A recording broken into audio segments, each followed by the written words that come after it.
আসসালামু আলাইকুম। So already আপনারা ভিডিওর ক্যাপশন থেকে বুঝে গেছেন যে কী নিয়ে কথা বলতে যাচ্ছি। এক্স্যাক্টলি তাই। কেননা আমাকে অনেকেই পরামর্শ দিচ্ছে যে বিয়ে শাদী করার জন্য অনেকেই পরামর্শ দিচ্ছে। যে আপনি বিয়ে শাদী করেন, দেখবেন লাইফে হয়তো এটার উসিলে আল্লাহ তাআলা আপনার ভাগ্য পরিবর্তন করে দিবে, আপনার ভালো কিছু হবে। অ্যাকচুয়ালি আমার কাছে মনে হয় এইটাই। কেননা আমি দেখছি অনেকেরই, অনেক ছেলে-ফেলে দেখছি বিয়ে শাদী করার পর অনেক সাংসারিক হয়ে গেছে। মানে ভালো মানে কাজ কাজ করতেছে, পরিবারকে চালাইতেছে, ভালোভাবে সংসার করতেছে। মানে একসময় ভন্ডামি করতো, বাট বিয়ে শাদী করার পরে বাচ্চা হইছে, সুন্দর সংসার চালাইতেছে। আবার আমার অনেক ছোট ভাই ছিল, তারা বিয়ে শাদী করে আলহামদুলিল্লাহ ভালোই সেটেল হয়ে গেছে, হ্যাঁ? সো আমার কাছে মনে হয় এটা উপদেশটা খারাপ না বা যুক্তিটাও খারাপ না যে বিয়ে শাদী করলে হয়তো লাইফে চেঞ্জ আসতে পারে, মেবি। আবার এটার বিপরীতে আমি আবার এরকমও দেখছি যে জাস্ট একটা বিয়ের কারণে পুরো একটা পরিবার ধ্বংস হয়ে গেছে। একটা পরিবারের ধ্বংস দেখছি জাস্ট একটা বিয়ের কারণে। সো ২ টা দিকেই আছে। ভালো হইতে পারে, আবার খারাপও হইতে পারে। তাছাড়া বিয়ে শাদী তো ভাই জীবনে একটাই, তাই না? জাস্ট লাইফে তো বিয়ে শাদী একটাই। সো বিয়ে-শাদী নিয়ে তো সবারই স্পেশালভাবে একটা ইমাজিনেশন থাকে, একটা ড্রিম থাকে, স্বপ্ন থাকে, অনেক কিছু থাকে যে আমার বিয়েটা এভাবে হবে, আমি বিল্ডিং ঘর করব, তারপর তারপর বিয়ে করব, বা আমার একটা বাইক থাকবে, বাইক নিয়ে তাকে বাইক দিয়ে তাকে নিয়ে ঘুরবো। সো এরকম কিন্তু অনেক প্ল্যান থাকে, অনেক ইমাজিনেশন থাকে। সো আমারও এরকম কিন্তু অনেক প্ল্যান আছে। বাট সেগুলো হয়তো হবে না বা হইতেছে না। কারণ আমার ইচ্ছা ছিল আমি যদি বিয়ে-শাদী করি ১১টা মাইক্রো দিয়ে বিয়ে করতে যাব। কিন্তু এমন একটা সিচুয়েশন, ১১টা মাইক্রো তো দূরের কথা, ১১ জন লোক নিয়েও যাইতে পারবো না।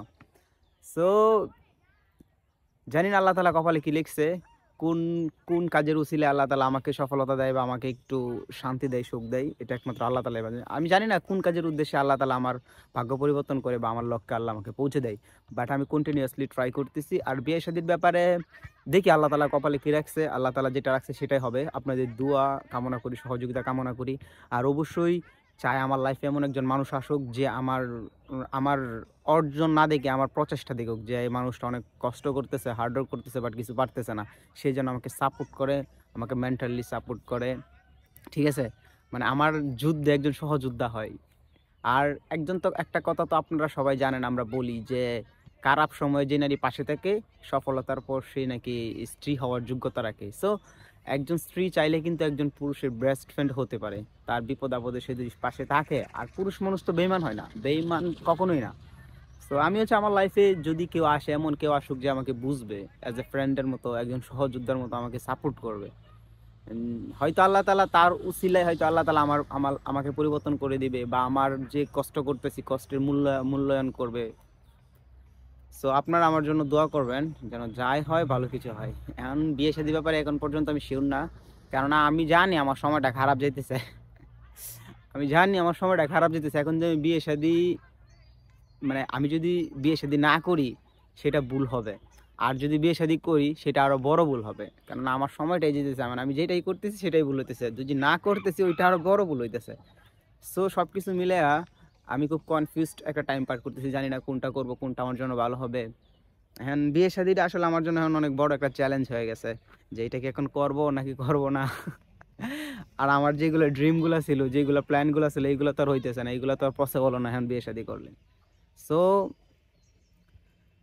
জানি না কি হয়, আল্লাহ ভরসা। আপনাদের সাথে আমি অনেক কিছু শেয়ার করি। শুধু খালি অপেক্ষায় আছি কবে আপনাদের সাথে সফলতার গল্প শেয়ার করব। কবে বলব যে আমরা সফল। সো আপনাদেরকে অনেক, অনেক ধন্যবাদ। আর যারা আমার কথাগুলো শুনেন, এতদিন ধরে শুনে আসছেন, আপনারা আমার জন্য দোয়া করবেন। যেন একটা দিনের জন্য হলেও আপনাদেরকে একটা সফলতার গল্প শোনাতে পারি।